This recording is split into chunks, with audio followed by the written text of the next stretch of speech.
आज हम बात करने वाले हैं ठोसों के प्रकार में। बेसिकली जब हम पढ़े थे ठोस क्या होते हैं, बेसिकली ठोस क्या होते हैं, जिनमें जो कण रहते हैं उनके मध्य जो अंतराण्विक बल रहता है वो क्या रहता है, बहुत मजबूत रहता है, और जो उनके मध्य की जो अंतराण्विक दूरी रहती है वो क्या रहती है, बहुत कम रहती है। और जो बेसिकली ठोस व्यवस्थित होते हैं वो कुछ इस प्रकार से व्यवस्थित होते हैं, एकदम पास पास स्थित होते हैं। ये होते हैं ठोस। इनके मध्य जो अंतराण्विक दूरी है, अंतराण्विक दूरी का मतलब कणों के बीच की दूरी है, बहुत ही क्या होती है, कम होती है। और बेसिकली इनके मध्य अंतराण्विक बल क्या होता है, बहुत मजबूत होता है, इसलिए इस प्रकार से जुड़े रहते हैं। तो बेसिकली ठोस ये होते हैं। अब हमने ठोसों का प्रकार पढ़े थे, दो प्रकार के होते हैं, एक होते हैं क्रिस्टलीय ठोस, एक होते हैं अक्रिस्टलीय ठोस। ये किसके आधार पे पढ़े थे हमने, ज्यामिति के आधार पे पढ़े थे। बेसिकली ज्यामिति के आधार पर ठोस कितने प्रकार के होते हैं, दो, क्रिस्टलीय अक्रिस्टलीय, जो कि हम पढ़ चुके हैं। अब बेसिकली हमें किसके आधार पे पढ़ना है, हमें पढ़ना है अंतरा आणविक बलों के आधार पे। मतलब ये जो आपके कण है, ये जो आपके ठोसों के कण है, इनके मध्य विभिन्न प्रकार के बल पाए जाते हैं। उन विभिन्न प्रकार के बलों के आधार पे हमें क्या पढ़ना है, ठोसों के प्रकार पढ़ना है बेसिकली।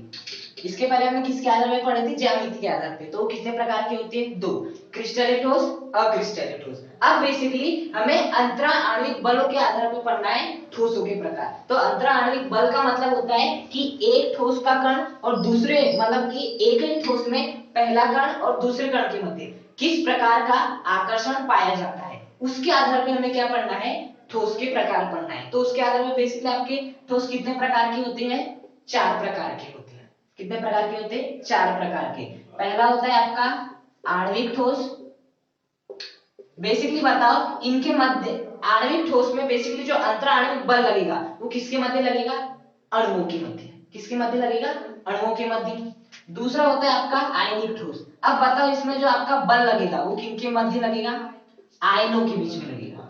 जो जैसे कि Na+Cl- ये सभी क्या है, आयनों के मध्य आयन है ना। तो बेसिकली आयनिक ठोस में जो आपका बल लगेगा, अंतराणविक जो बल लगेगा वो किसके बीच में लगेगा, आयनों के बीच में लगेगा। बेसिकली तीसरा प्रकार क्या होता है आपका, सहसंयोजित ठोस।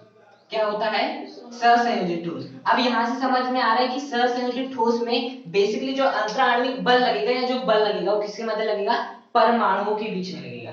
किसके बीच में लगेगा, परमाणु के बीच में। और इसमें जो परमाणु बंध बनाएंगे वो कौन सा बनाएंगे, सहसंयोजी बंध बनाएंगे। हमें ऊपर से समझ में आ रहा है। यहाँ पर कौन सा बंध बनाएंगे, आयनिक बंध। और यहाँ पे बेसिकली आणविक जो बल होते हैं वो लगेंगे बेसिकली। और जो चौथा प्रकार होता है वो कौन सा होता है, धात्विक ठोस।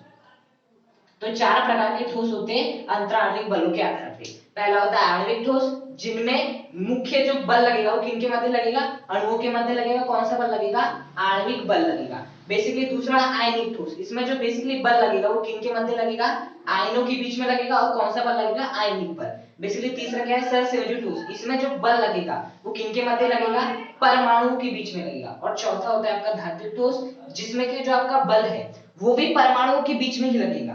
बेसिकली परमाणु के बीच में लगेगा, लेकिन यहाँ जो बंध काम करेगा वो कौन सा बंध काम करेगा, धात्विक बंध।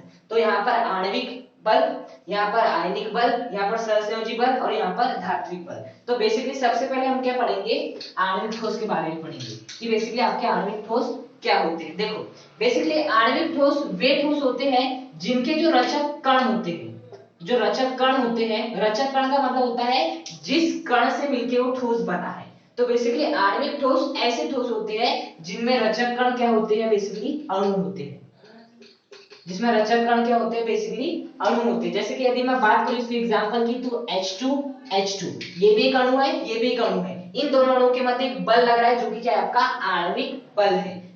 तो ये संपूर्ण किसका उदाहरण हो गया, आणविक ठोस का। उसी प्रकार से एक HCl और दूसरा HCl, इनके बीच में भी जो बल लगेगा वो कौन सा बल लगेगा, आणविक बल लगेगा। और एक इसका एग्जांपल हो गया आणविक ठोस। देखो ये हो गया आपका पहला अणु, ये हो गया दूसरा अणु, ये हो गया पहला अणु, ये हो गया दूसरा अणु। जैसे कि मैं बात करूं H2S, ये भी क्या है, ये एक अणु हो गया, पास H2S और H2S, ये भी एक अणु हो गया। तो बेसिकली इस प्रकार के ठोस क्या कहलाते हैं, आणविक ठोस, जिसमें जो रचक कण रहते हैं वो कौन होते हैं, अणु। H2 क्या है, अणु। दूसरा H2 क्या है, अणु। तो देखो अणु है, रचक कण क्या है, अणु है। यहाँ पे रचक कण क्या है, ये पहला अणु, ये दूसरा अणु। तो बेसिकली जो इस प्रकार के ठोस होंगे उनमें रचक कण क्या होंगे, अणु होंगे। मतलब कि अणुओं से मिलकर इस प्रकार के ठोस बनेंगे और इनके बीच जो बल काम करेगा वो कौन सा बल काम करेगा, आणविक बल काम करेगा। अब बेसिकली आणविक बलों के आधार पे बेसिकली कितने प्रकार के होते हैं, 3 प्रकार के। बेसिकली पहला प्रकार होता है अध्रुवीय आणविक ठोस। क्या होता है, अध्रुवीय आणविक ठोस। अब ये क्या होते हैं, बेसिकली देखो अध्रुवीय आणविक ठोस का जो सबसे अच्छा एग्जांपल है वो है आपका H2 और H2। H2 का पहला अणु, H2 का दूसरा अणु, ये किसका उदाहरण है, अध्रुवीय आणविक ठोस का। बेसिकली अध्रुवीय आणविक ठोस इसे क्यों कह रहे हैं, बेसिकली देखो आणविक ठोस क्या होते हैं, जिनमें रचक कण कौन होते हैं, अणु होते हैं और इनके मध्य आणविक बल पाया जाता है। अब अध्रुवीय आणविक ठोस का मतलब है कि यहाँ पर जो आपका बल लग रहा है ना, ये जो आपका बंध है वो इस प्रकार से लगेगा, या जो बल है वो इस प्रकार से लगेगा कि यहाँ पर कोई भी ध्रुव नहीं बनेंगे। अध्रुवीय मतलब ध्रुवों का न होना, मतलब कि इस प्रकार से आणविक बल लगेगा कि यहाँ पर कोई भी ध्रुव नहीं बनेंगे। जैसे कि मैं एग्जांपल दे दूं आपका, जो आपका H2 है, यदि मैं एक H की बात करूं तो इसके ऊपर कौन सा आयन रहता है, धनायन होता है, या इस पर क्या होता है, ऋणायन होता है। ये दोनों ही प्रकृति प्रदर्शित करता है। लेकिन जब ये H2 के रूप में रहता है तो इसके ऊपर नहीं धनायन रहता है नहीं ऋणायन, इसके ऊपर कौन सा आवेश रहता है, 0 आवेश। उसी प्रकार से इसके ऊपर भी कौन सा आवेश रहता है, 0 आवेश रहता है। इतनी बात समझ में आती है। मतलब कि ये क्या है आपके बेसिकली अणु है, जितने भी अणु है उनके ऊपर जो नेट चार्ज मिलेगा वो कितना मिलता है, 0 मिलता है अधिकतर। तो बेसिकली देखना, जब कि हाइड्रोजन की विद्युत ऋणात्मकता होती है और ये वाले हाइड्रोजन बेसिकली ये जो आपका H2 है वो किससे मिलके बना है, H और H से मिलके बना है ये वाला H2। उसी प्रकार से ये वाला H2 किससे मिलके बना है, H और H से मिलके बना है। अब बताओ ये जो H है और ये वाला जो H है, इनकी विद्युत ऋणात्मकता क्या है आपस में, बराबर, क्योंकि ये भी क्या है, H है, ये भी क्या है, H है। तो जो विद्युत ऋणात्मकता इस H की होगी वही विद्युत ऋणात्मकता इस H की भी होगी।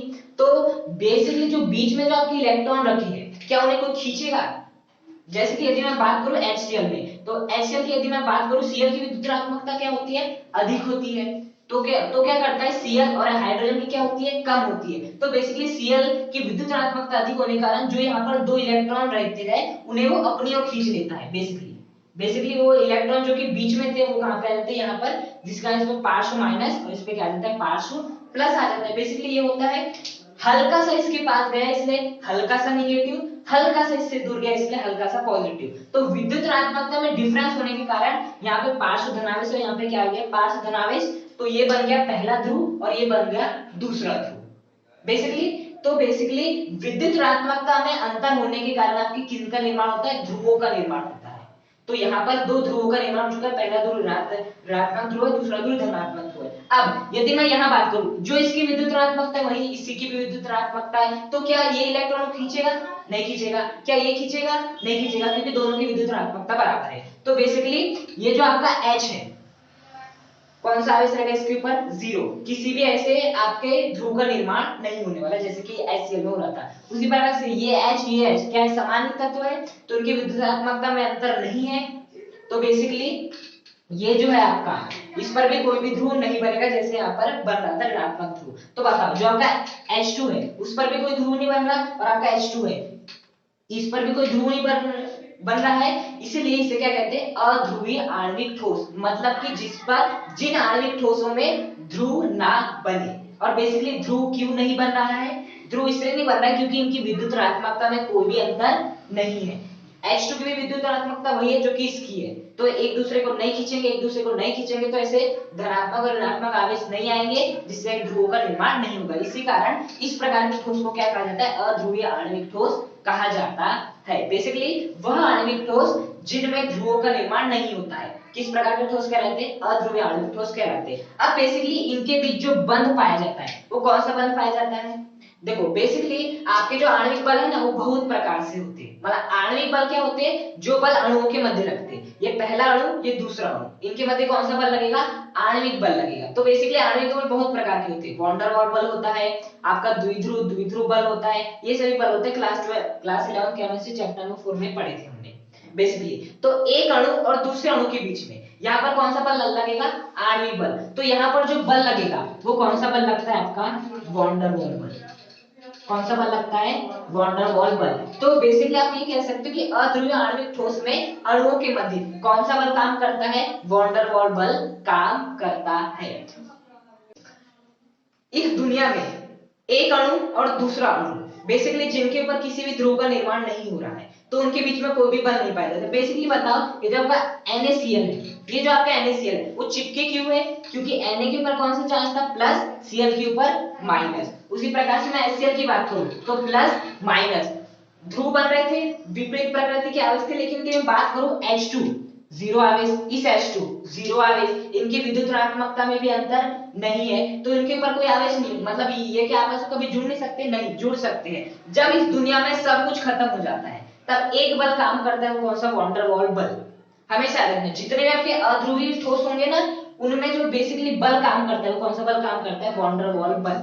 जैसे कि इस दुनिया में बहुत सारे बल हैं, लेकिन जब कोई भी बल नहीं पाया जाता तब एक ही बल पाया जाता है, कौन सा बल है? गुरुत्वाकर्षण बल। जैसे कि ये और ये बेसिकली ये आकर्षित नहीं होंगे, लेकिन फिर भी होंगे, किसके कारण? गुरुत्वाकर्षण बल के कारण। यदि मैं इसे नीचे रख दूं, इसे मैं ऊपर रख दूं, इसे छोड़ दूं, तो अपने आप नीचे जाएगा, इसकी ओर आकर्षित होगा। तो दुनिया में जब कोई बल नहीं पाया जाता किन्हीं के मध्य, तो कौन सा बल पाया जाता है? वॉन डर वाल बल। और इसकी तुलना किससे की गई है? गुरुत्वाकर्षण बल से। किसी बुक में नहीं लिखा, बस समझने के लिए आपको बता रहा हूं कि बेसिकली जो आपके अध्रुवीय आणविक ठोस होते हैं, उनके अणुओं के मध्य जो बल काम करता है, कौन सा बल काम करता है? वॉन डर वाल बल काम करता है। ओके, अब बताओ, जो वॉन डर वाल बल है ना, वो दुनिया का सबसे कमजोर बल है। दुनिया का सबसे कमजोर बल कौन सा बल है? वॉन डर वाल बल है। तो बताओ, यदि इस आणविक ठोस जो कि अध्रुवीय आणविक ठोस है, इसको यदि मैं हल्का सा भी तापमान दूंगा तो क्या हो जाएंगे? टूट जाएंगे। इसके लिए, इसलिए इनके जो गलनांक या क्वथनांक रहते हैं वो कैसे होते हैं? बहुत निम्न होते हैं। बेसिकली साथ ही साथ ये क्या होते हैं? विद्युत के कुचालक भी होते हैं। विद्युत के कुचालक क्यों? क्योंकि देखो, विद्युत का चालन केवल दो ही कारणों से होता है। पहला कारण क्या होता है आपका? मुक्त इलेक्ट्रॉन, और दूसरा होता है आपके मुक्त आयन। दो ही कारण है। तो बताओ, क्या यहाँ पर मुक्त इलेक्ट्रॉन है? नहीं है। क्या यहाँ मुक्त आयन है? यहाँ पे कोई प्लस माइनस जैसा कुछ है? नहीं है। तो क्या ये विद्युत का चालन करेंगे? नहीं करेंगे। तो बेसिकली अध्रुवीय आणविक ठोस विद्युत का चालन नहीं करते हैं किसी भी प्रकार से। और साथ ही साथ ये जो ठोस होते हैं ना, बहुत मुलायम होते हैं। कैसे होते हैं? बहुत मुलायम होते हैं। तो ये हो गया आपका अध्रुवीय आणविक ठोस। अध्रुवीय आणविक ठोस कैसे ठोस होते हैं? जिनके अणुओं के मध्य कौन सा बल पाया जाता है? दुर्बल वॉन डर वाल बल पाया जाता है। ये ठोस मुलायम होते हैं, बहुत मुलायम होते हैं। ये विद्युत का चालन नहीं करते बेसिकली, और इनमें किसी भी प्रकार के ध्रुव का निर्माण नहीं होता है। तो ये कैसे ठोस हो गए? अध्रुवीय आणविक ठोस। जैसे कि मैं बात करूं आपका एक Cl2 और दूसरे Cl2, इसके बीच भी जो बल पाया जाएगा, कौन सा पाया जाएगा? वॉन डर वाल बल। और जो किसका प्रकार होगा? अध्रुवीय आणविक ठोस का ही प्रकार होगा। जो आपका I2 है, एक I2 और दूसरे I2 के बीच में जो आपका बल पाया जाएगा, कौन सा पाया जाएगा? वॉन डर वाल बल पाया जाएगा। और ये किसका उदाहरण होगा? अध्रुवीय आणविक ठोस का ही बेसिकली उदाहरण होगा। Br2 और Br2 इनके मध्य कौन, ये किस प्रकार के ठोस है? अध्रुवीय आणविक ठोस बेसिकली। हमेशा याद रखना, जहां भी आपको समान तत्व मिल गया ना, वहां पर कौन सा ठोस होगा? अध्रुवीय आणविक ठोस। अब जो आपका दूसरा प्रकार है वो है आपका कौन सा? वो है आपका ध्रुवीय आणविक ठोस। कौन सा ठोस? ध्रुवीय आणविक ठोस। देखो, ध्रुवीय आणविक ठोस से समझ में आ रहा है कि यहाँ पर जो ठोस होंगे बेसिकली उनमें ध्रुव का निर्माण होगा। किसका निर्माण होगा? ध्रुवों का निर्माण होगा। जैसे कि यहाँ पर ध्रुव का निर्माण नहीं हो रहा था, तो क्या कहते हैं? अध्रुवीय आणविक ठोस। लेकिन यहाँ पर ध्रुव का निर्माण हो रहा है, इसलिए क्या कहेंगे? ध्रुवीय आणविक ठोस। जैसे कि यदि मैं बात करूं एग्जांपल HCl की, किसकी बात कर लूं? HCl। तो बेसिकली Cl की विद्युत ऋणात्मकता सबसे अधिक होती है, हाइड्रोजन की विद्युत ऋणात्मकता बहुत ही कम होती है। तो इसकी विद्युत ऋणात्मकता अधिक होने के कारण वो क्या करता है? यहाँ पर जो आपके इलेक्ट्रॉन थे, दो जो इलेक्ट्रॉन रखे थे, उन्हें अपनी ओर खींच लेता है। हल्का सा खींचता है, पूरी तरह से नहीं खींचता है, जिस कारण इस पर हल्का सा क्या आता है? माइनस आता है, और इस पर हल्का सा क्या आता है? आपका प्लस आता है। तो विद्युत ऋणात्मकता में अंतर होने के कारण दो प्रकार के ध्रुव बन गए। इसी प्रकार से यदि मैं और एक HCl लूं, क्या लूं आपका बेसिकली? और एक HCl लूं, तो उसी प्रकार से यहाँ पर भी क्या हो जाएगा? यहाँ पर धनात्मक आवेश और यहाँ पर ऋणात्मक आवेश। तो इस Cl और इस Cl के बीच में जो आपका बल, जो भी बंध बनेगा, उसी बंध को हम क्या कहेंगे? बेसिकली यहाँ पर उस बंध का एक नाम दिया जाता है, और वो जो बंध है उस बंध को नाम दिया जाता है द्विध्रुव। द्विध्रुव बल। यहाँ पर जो बल लगता है वो कौन सा बल लगता है? द्विध्रुव बल बेसिकली। तो ध्रुवीय आणविक ठोस क्या होंगे? जिसमें किसका निर्माण होगा? बेसिकली ध्रुवों का निर्माण होगा। इस प्रकार से पहला ठोस जिसमें दो ध्रुव का निर्माण हो रहा है, ये दूसरा ठोस जिसमें कि दो ध्रुव का निर्माण हो रहा है, और ये बंध के द्वारा जुड़ जाएंगे, जिसे क्या कहेंगे, द्विध्रुव द्विध्रुव बल कहेंगे। अब द्विध्रुव द्विध्रुव बल को कह रहे हैं क्योंकि देखो यहाँ पर किसका निर्माण हुआ है, दो ध्रुव का, यहाँ पर किसका निर्माण हुआ है, दो ध्रुवों का, और यहाँ पर जो बल लगेगा किस बल के द्वारा आपस में जुड़ेंगे तो उसे नाम दे दिया अपने द्विध्रुव द्विध्रुव बल नाम दे दिए बेसिकली। इसका और एक एग्जांपल है आपका SO2। क्या है, SO2। बेसिकली ये भी क्या होते हैं, मुलायम होते हैं। ये भी जो आपके ठोस रहते हैं वो क्या होते हैं, मुलायम होते हैं, और बेसिकली ये भी विद्युत का चालन नहीं करते। किसका चालन नहीं करते, विद्युत का चालन नहीं करते, और इनके जो गलनांक होते हैं वो क्या होते हैं, बहुत निम्न नहीं होते, इनकी तुलना में अधिक होते हैं लेकिन कम ही होते हैं। जैसे कि एक लड़के के मार्क्स आए 20 70 में से, और एक के मार्क्स आए 21, तो हम क्या कहेंगे, मार्क्स अच्छे हैं क्या, नहीं अच्छे, लेकिन उस बंदे से अच्छे हैं। तो बेसिकली इसका गलनांक होता कम है लेकिन इससे अच्छा होता है, इसलिए बोलते हैं इसका यदि गलनांक लिखना है ना, आपको लिखना है अत्यधिक निम्न गलनांक या अत्यधिक निम्न क्वथनांक, लेकिन इसमें क्या लिखना है, निम्न गलनांक या निम्न क्वथनांक। बेसिकली देखो तीसरा ठोस होता है आपका आणविक ठोस का तीसरा प्रकार, वो होता है आपका हाइड्रोजन आबंधित आणविक ठोस। आबंधित आणविक ठोस, बेसिकली देखना इसमें जो आपका अणु रहेगा और जो दूसरा अणु रहेगा उसके बीच में कौन सा बंध पाया जाएगा, नाम से समझ में आ रहा है, हाइड्रोजन आबंध पाया जाएगा। जैसे कि यदि मैं बात कर लूं आपकी किसकी, H2O की, किसकी बात कर लूं, H2 की बात कर लूं, तो जो आपका एक H2 का अणु हो गया, दूसरा H2 का अणु हो गया, वे किसके द्वारा आपस में जुड़े रहते हैं, वो हाइड्रोजन आबंध के द्वारा आपस में जुड़े रहते हैं। देखो अणुओं के बीच में बहुत सारे बल लगते हैं। पहला बल लगता है वॉन डेर वाल बल। देखो इस वॉन डेर वाल बल को ना और एक बल कहा जाता है लंदन बल। कौन सा बल कहा जाता है, लंदन बल भी कहा जाता है। तो अणुओं के बीच में बहुत सारे बल लगते हैं। सबसे पहला बल वॉन डेर वाल बल या लंदन बल, उसके बाद होता है द्विध्रुव बल, और एक प्रकार का होता है हाइड्रोजन आबंध बल या हाइड्रोजन बल। जो आपका हाइड्रोजन आबंध है, बेसिकली वो शर्त बोलता है हाइड्रोजन आबंध हमेशा हाइड्रोजन के साथ कोई भी तत्व बनाता है। हाइड्रोजन आबंध जो है हाइड्रोजन के साथ कोई भी तत्व बना सकता है, लेकिन उस तत्व की दो शर्तें होती है। विद्युत ऋणात्मकता कैसी होनी चाहिए, बहुत उच्च होना चाहिए, और आकार बहुत निम्न होना चाहिए, तभी क्या बनता है आपका हाइड्रोजन आबंध बनता है। तो देखो H2 में बेसिकली होता क्या है, यदि मैं H2 की संरचना की बात करूं तो O रहता है इस प्रकार से, यहाँ पर होता है H, यहाँ पर होता है H। उसी प्रकार से दूसरा अणु भी ले लो ये। अब बताओ इसकी विद्युत ऋणात्मकता क्या है, अधिक है, जिस कारण इस पर क्या उत्पन्न हो जाएगा, पार्श्व माइनस, और इस पे क्या उत्पन्न हो जाएगा, पार्श्व प्लस उत्पन्न हो जाएगा। उसी प्रकार से इसकी विद्युत ऋणात्मकता उच्च है तो इस पे क्या आ जाएगा, पार्श्व माइनस, इस पे क्या आ जाएगा आपका पार्श्व प्लस आ जाएगा। अब बताओ हाइड्रोजन बंध बनाता है, हाइड्रोजन बंध किसके साथ बनाता है, जिसकी विद्युत ऋणात्मकता उच्च हो, सबसे आकार निम्न हो। वर्ग 16 का सबसे पहला तत्व ऑक्सीजन है, और पहला तत्व का आकार सबसे कम होता है, पहली बात। दूसरी फॉन्सल ब्रिस याद है, हाइड्रोजन के फ्लोरीन के बाद सबसे अधिक विद्युत ऋणात्मकता ऑक्सीजन की होती है। तो बेसिकली ऑक्सीजन की विद्युत ऋणात्मकता भी उच्च है और जो आकार है वो भी निम्न है। इसी कारण ये वाला हाइड्रोजन इसके साथ बंध बना लेता है, और जो बंध बनता है इसी बंध को क्या कहते हैं, हाइड्रोजन बंध कहते हैं। तो बेसिकली हाइड्रोजन आबंधित आणविक ठोस ऐसे ठोस होते हैं जिनके अणुओं के मध्य कौन सा बल पाया जाता है, हाइड्रोजन आबंध बेसिकली पाया जाता है। अब बेसिकली हाइड्रोजन आबंधित आणविक ठोस भी अणुओं के बीच में लगेगा, ये भी अणुओं के बीच में लगेगा, और ये भी अणुओं के, मतलब कि इनमें जो रचक कण होंगे वो अणु में होंगे, और इनमें जो बल लगेगा वो किनके मध्य लगेगा, अणुओं के बीच में ही लगेगा। बेसिकली ये जो होते हैं बहुत ही क्या होते हैं, कठोर होते हैं।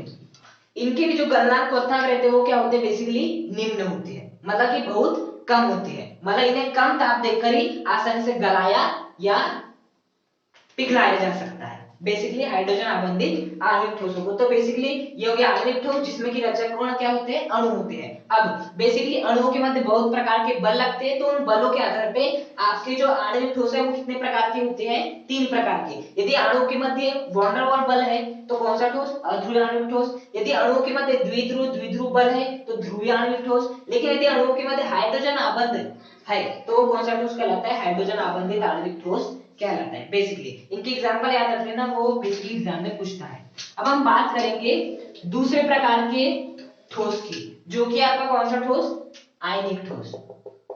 आयनिक ठोस का कोई प्रकार नहीं होता, बस आणविक ठोस के प्रकार थे बाकी किसी के प्रकार के होते हैं। अब बताओ जो बेसिकली आयनिक ठोस होगा उसमें जो रचक कण होंगे वो कौन होंगे? आयन होंगे।